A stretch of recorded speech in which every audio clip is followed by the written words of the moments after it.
Oliver Bogatinov, trener Mure 0-5. Prosim vas za kratko oceno srečanja. Nič.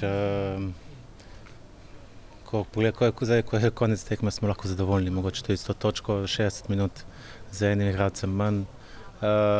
In to je bil nek ključen moment, ker se je potem cela zadeva obrnila v nasprotno smer, ampak kljub temu bi lahko v zadnjih minutah tudi odločili in zmagali tekmo.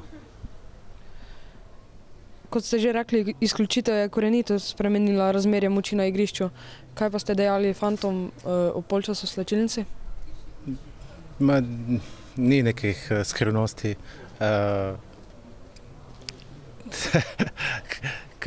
Kaj lahko poveš fantom po tem, ko imajo enega manj?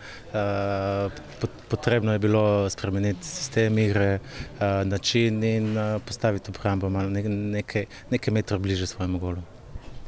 V naslednjem krogu gostujete v Kidričevem. Kaj pričakujete od tega srečanja? Enostavno zmago. Marjan Pušnik, trener Celja. Prosim vas za kratko oceno srečanja. Ja, če bi mi do pred tekmo ponudil točko v Murski Soboti, bi bil zelo zadovoljen. Sedaj po tekmi nisem.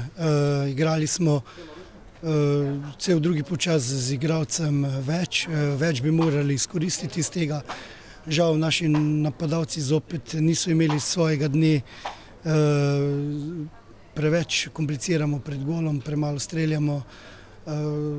Tekma je bila dobra, Mura je izkoristila svoje priložnosti po naših napakah iz prekinitev, po 2 kornerjih, 2 protinapada in 2 zadetka.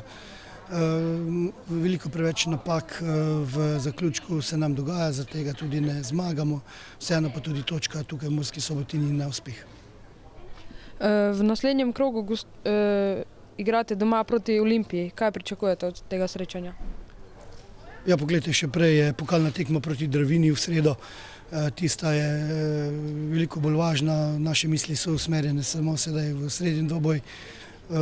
Moramo tam odigrati čim bolje na svojem igrišču, potem pa bo prišla na vrsto tudi Olimpija.